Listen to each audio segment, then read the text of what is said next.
Before we talk about deportations, we have to stop the bleeding. We have a historic immigration crisis because Kamala Harris started and said that she wanted to undo all of Donald Trump's border policies. 94 executive orders suspending deportations, decriminalizing illegal aliens, massively increasing the asylum fraud that exists in our system. That has opened the floodgates. And what it's meant is that a lot of fentanyl is coming into our country. I had a mother who struggled with opioid addiction and has gotten clean.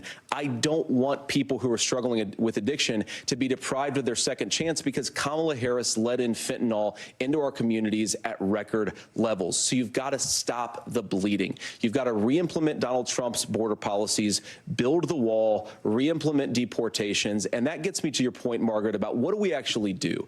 So we've got 25 million illegal aliens who are here in the country. What do we do with them? I think the first thing that we do is we start with the criminal migrants.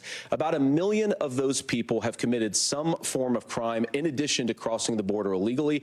I think you start with deportations on those folks. And then I think you make it harder for illegal aliens to undercut the wages of American workers. A lot of people will go home if they can't work for less than minimum wage in our own country. And by the way, that'll be really good for our workers who just want to earn a fair wage for doing a good day's work.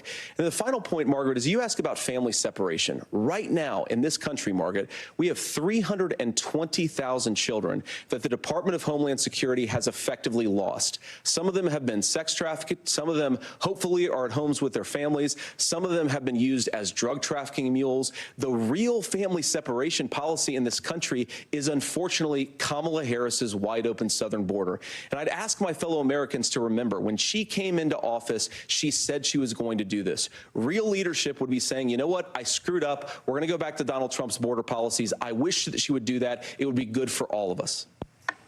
Governor, do you care to respond?